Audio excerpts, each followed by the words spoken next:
जय माता की। मैं पंडित सुशील पांडे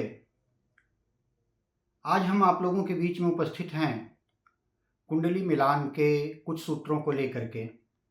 अक्सर होता क्या है कि रिश्ता तो समझ में आ रहा होता है दोनों पक्षों को, दोनों पक्ष चाह रहे होते हैं कि विवाह यहीं हो जाए, इसी घर में रिश्ता बन जाए।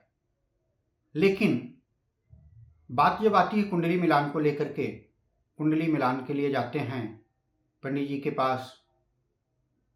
यदि जानकारी अधूरी हुई या कोई अन्य बातें हुई, बहरहाल मैं किसी पे टिप्पणी नहीं करता हूँ, तो होता क्या है, सामान्यतः गुण मिलाते हैं, गुण में संख्या कम आती है, वो कह दिया जाता है कि जी ये तो विवाह ठीक नहीं है, विवाह बन नहीं रहा है। ऐसे में अच्छा रिश्ता भी हाथ से निकल जाता है।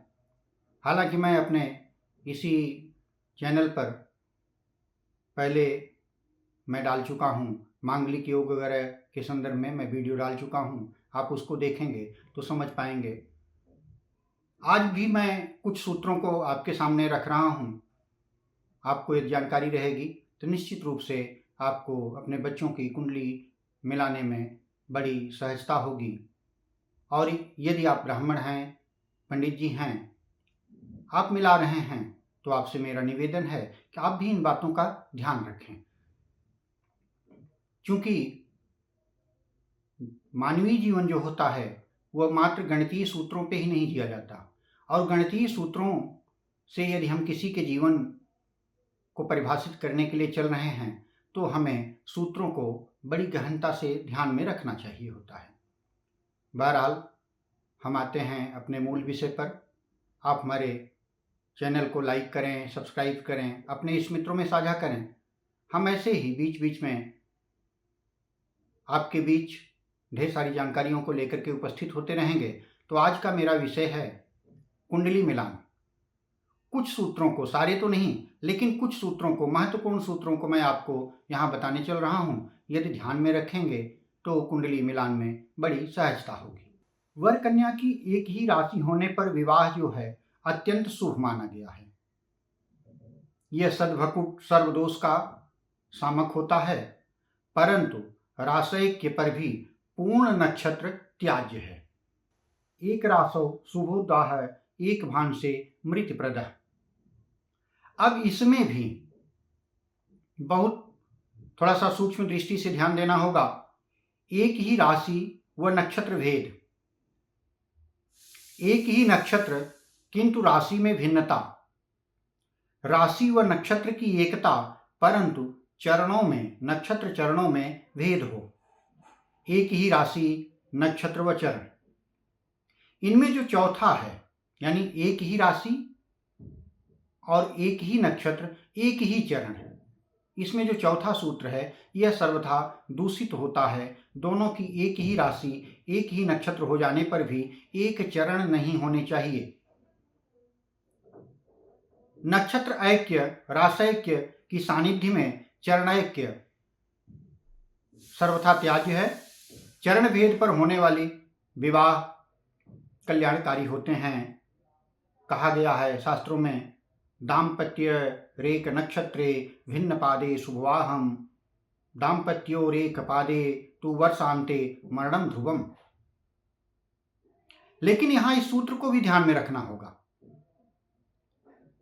जैसे एक राशि है, एक नक्षत्र है, एक ही चरण है, तो निश्चित है उसका वर्ण, गण, राशि स्वामी और नाड़ी आदि सब कुछ एक ही तो होगा ना।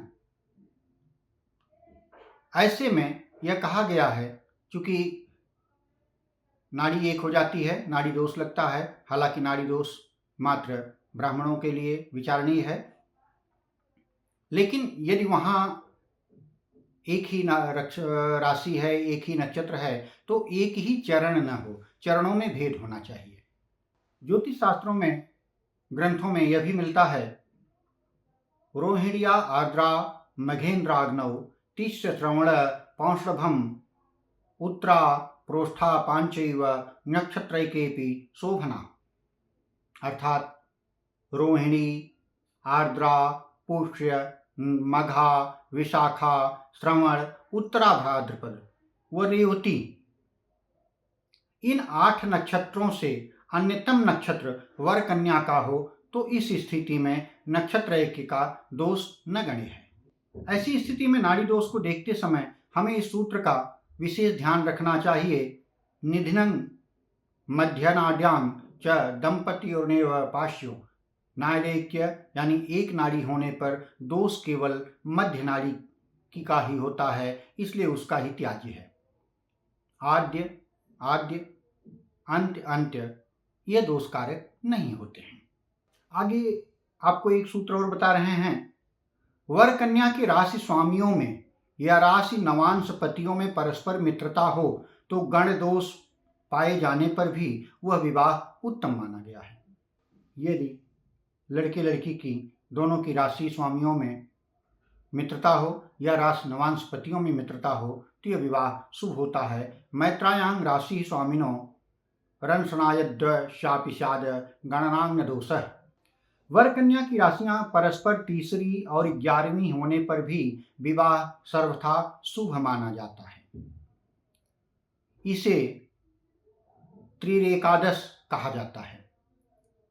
ध्यान से सुनिएगा, वर कन्या की राशियां परस्पर तीसरी और 11वीं, यानी वर से कन्या की राशि तीसरी हो और कन्या की राशि से वर की राशि 11वीं हो, इसे त्रिरेका दोष यानी एकादश योग कहा जाता है और यह विवाह में शुभ है।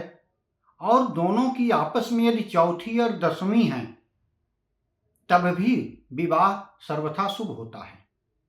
मात्र गुणों को ही मत देखें, इन सारी चीजों को भी हमें देखना होता है।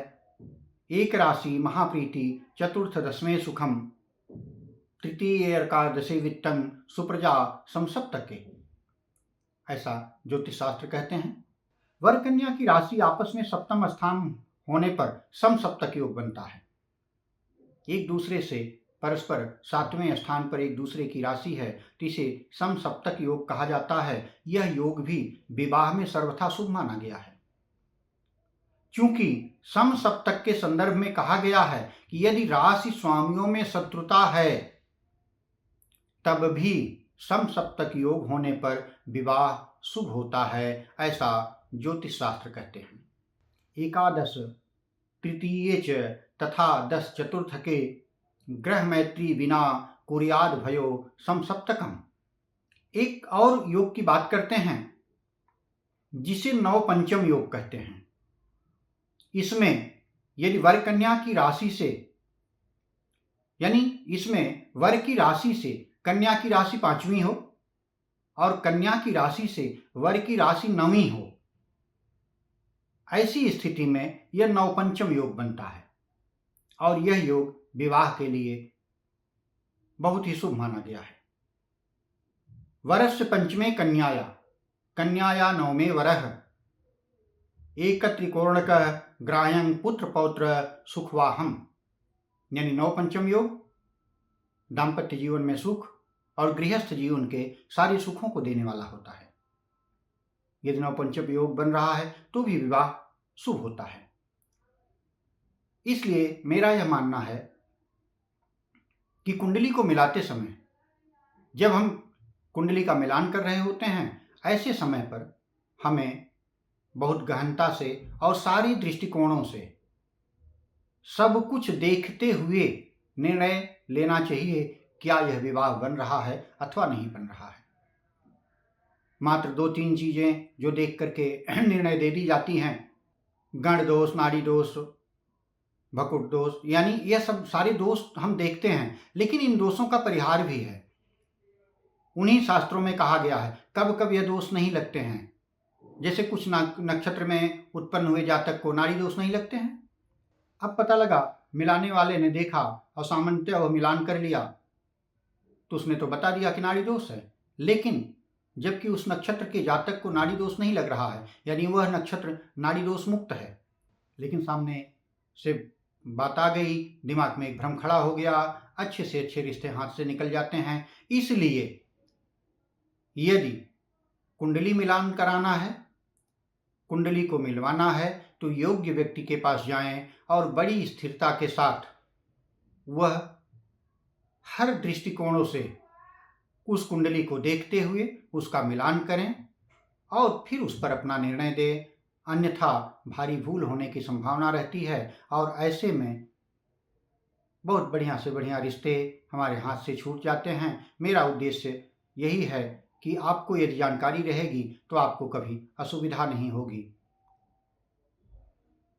आप हमारे चैनल से जुड़िए, ऐसे ही धीरे धीरे हम ढेर सारी चीज़ें लेकर के आएंगे। अब इसके बाद हम विवाह पर और कुछ चीज़ों को लेकर के आने वाले हैं, वो हम आपको बताएंगे। आप हमारे चैनल से जुड़ें, आप हमारे चैनल को लाइक करें, सब्सक्राइब करें, साझा करें, जिससे मेरा उत्साहवर्धन होगा और हम आपको शास्त्रों में उल्लेखित बातों को लेकर के आपके बीच में आते रहेंगे, जिससे आप किसी भी भ्रम और भय से हमेशा मुक्त होते रहें। भगवती आपका कल्याण करें। जय माता की।